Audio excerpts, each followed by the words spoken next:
आज हम लोग इस वीडियो में ये देखने वाले हैं कि चार्ज क्या होता है। अगर आपको चार्ज के बारे में बताऊं तो सिंपल सा आप ऐसे समझिए कि जब आप कोई एक स्केल लेते हैं दैट मीन फुटा, तो आप उसको किसी रुई के ऊपर रगड़िए तो कुछ समय बाद आप देखेंगे कि स्केल के अंदर एक प्रॉपर्टी जनरेट हो जाती है अट्रैक्शन की। कैसी चीजों को अट्रैक्ट करेगा? कागज के छोटे छोटे टुकड़े या फिर बहुत ही हल्की हल्की चीजों को वो अट्रैक्ट करेगा। जब ऐसी प्रॉपर्टी जनरेट होती है तो जो पदार्थ था जो या फिर जो मैटर था उसका नाम चेंज हो जाता है और उसका नाम हो जाता है इलेक्ट्रोफाइल। ठीक है। जब पदार्थ हमारा या फिर कोई मैटर जो होता है हमारा, जब इलेक्ट्रोफाइल बनता है तो वो बनने का कारण केवल एक चीज होती है, वो होती है चार्ज। तो जनरली चार्ज कुछ है नहीं। चार्ज जनरली जब किसी दो वस्तुओं को हम आपस में लगड़ते हैं या फिर स्क्रब करते हैं तो उसके अंदर एक नई प्रॉपर्टी जनरेट होती है अट्रैक्ट करने की, या फिर आप कह सकते हैं रिपल करने की भी प्रॉपर्टी जनरेट होती है। वो जनरेट करने का कारण केवल कौन होता है? चार्ज। तो आई थिंक आप समझ गए होंगे चार्ज क्या होता है। कभी भी आपसे पेपर में चार्ज के बारे में पूछा नहीं जाएगा ना, कभी आएगा कभी ना, कोई भी बोर्ड हो कहीं नहीं पूछा जाता। और आप जनरली ना ही कहा जाएगा चार्ज का टाइप क्या होता है। वैसे मैं अगर आपको बताऊं चार्ज दो प्रकार के होते हैं। तो अगर मैं यहाँ पर लिख दूं अगर आपके लिए कि what is the type of charge, type of charge, तो दो प्रकार के चार्ज, पहला होता है आपका पॉजिटिव चार्ज और दूसरा होता है आपका नेगेटिव चार्ज।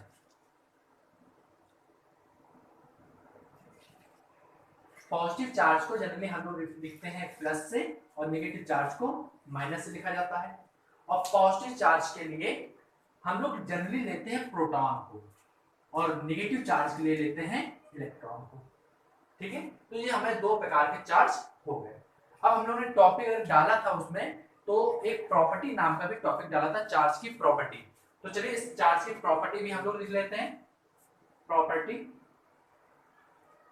तो जो प्रॉपर्टी होती क्या है, अगर आपको इसको एक्सप्लेन करूं तो सिंपल चार्ज के बाद थोड़ी सा और एक्स्ट्रा इंफॉर्मेशन वो प्रॉपर्टी अब क्या लाती है। जैसे एग्जांपल तौर पर अगर ए पॉइंट पर लिया जाए तो चार्ज की जो यूनिट होती है, unit of charge, unit of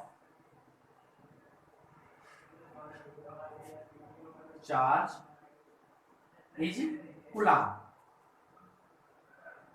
ये पहला पॉइंट हो गया। एंड दूसरा पॉइंट अगर लिए अगर हम लोग तो आप ऐसे कह सकते हैं charge is represent by small Q या फिर कैपिटल क्यू। इन दो के द्वारा हम लोग चार्ज को प्रदर्शित करते हैं, दिखाते हैं, डिनोट करते हैं।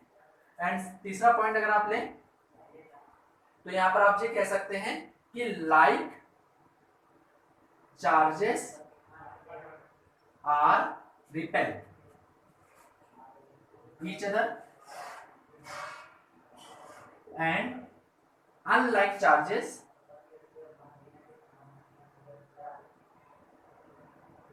आर अट्रैक्ट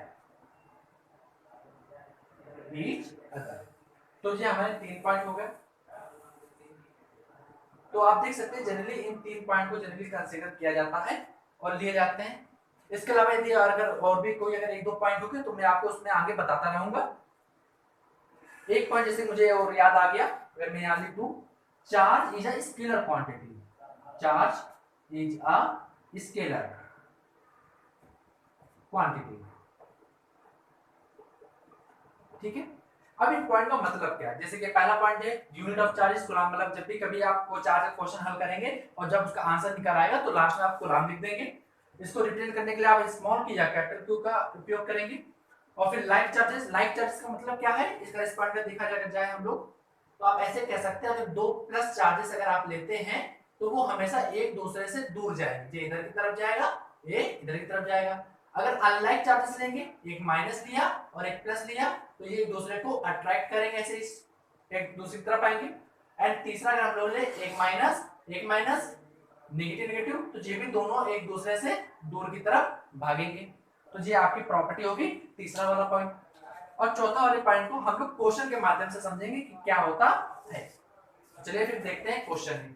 जैसा कि लास्ट पॉइंट लिखा है charge is a scalar quantity, इसका मतलब क्या है कि चार्ज को जब भी हम लोग लेंगे तो उसमें हम लोग कभी डायरेक्शन को नहीं देखेंगे, डायरेक्ट उसकी जो वैल्यू दी जाएगी उसको डायरेक्ट या तो हम लोग जोड़ सकते हैं या फिर घटा सकते हैं। उसके लिए कभी आपको ये नहीं देखना कि चार्ज कोई हमारा है तो वो उत्तर की दिशा में है या नॉर्थ में है या ईस्ट में है या वेस्ट में, ये चीज हम लोग को देखने की कभी भी जरूरत नहीं पड़ती है चार्ज में। अगर आपको क्वेश्चन से अगर एक्सप्लेन करूं तो आप देख सकते हैं मैंने ऊपर एक क्वेश्चन लिखा हुआ है, body A contain of 50 coulomb of charge and body B contain of -30 coulomb of charge when both body are touched together then find the total charge। हमें टोटल चार्ज निकालना है।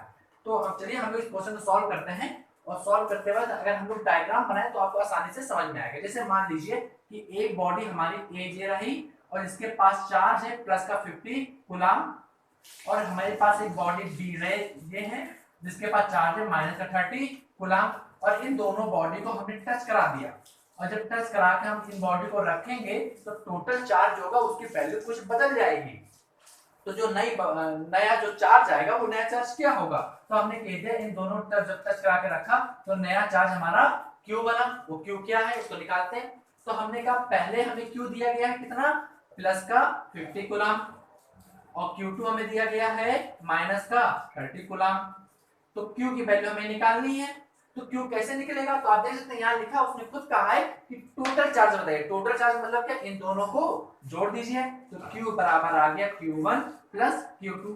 बस इसमें आपको एक बात ये याद रखनी है कि हमें जैसी वैल्यू दी जाएगी Q की आपको बिल्कुल वैसे ही वैल्यू उठा के यहाँ पर पुट करनी है। अगर प्लस में दिया जाए तो प्लस रखिए और माइनस में दिया जाए तो माइनस रखिए। तो चलिए वैल्यू हम लोग पुट कर देते हैं। Q1 की वैल्यू कितनी है, प्लस का 50 एंड प्लस Q2 की वैल्यू कितनी है, माइनस का 30। जब आप इस इक्वेशन को सॉल्व करेंगे तो कुछ डाटा आपको इस प्रकार मिलेगा, प्लस 50 माइनस 30 कितना आ जाएगा, प्लस का 20 कूलम। तो आप देख सकते हैं हमें Q की वैल्यू जो है वो क्या मिली, Q बराबर प्लस का 20 कूलम। याद रखिए हमेशा लास्ट में यूनिट जो लिखी है, फिजिक्स में ये चीज काफी इंपॉर्टेंट पॉइंट होता है नंबर गेन करने के लिए सभी बोर्ड में। तो आपने देखा कि टोटल चार्ज की जो वैल्यू आ गई वो हमारी 20 कूलम आ गई। ठीक है, तो आप देख सकते हैं इस प्रकार के क्वेश्चन यदि कभी भी अगर आपको मिलेंगे तो आप बड़ी आसानी से ऐसे क्वेश्चन को सॉल्व कर सकते हैं। इसमें आपको डायरेक्शन नहीं देखने की जरूरत। हमने यहाँ ये नहीं देखा कि जो 50 कूलम चार्ज है वो नॉर्थ में है कि ईस्ट में है कि वेस्ट में। हमने कहा डायरेक्ट वैल्यू लीजिए स्केलर में और डायरेक्ट को जोड़ दीजिए या घटा दीजिए, जो कहा जाएगा बस आपको वो करना है। तो आई थिंक मैं उम्मीद करता हूँ कि आपको ये क्वेश्चन समझ में आ गया होगा। तो चलिए अब मिलेंगे हम लोग नेक्स्ट वीडियो में नए क्वेश्चन के साथ।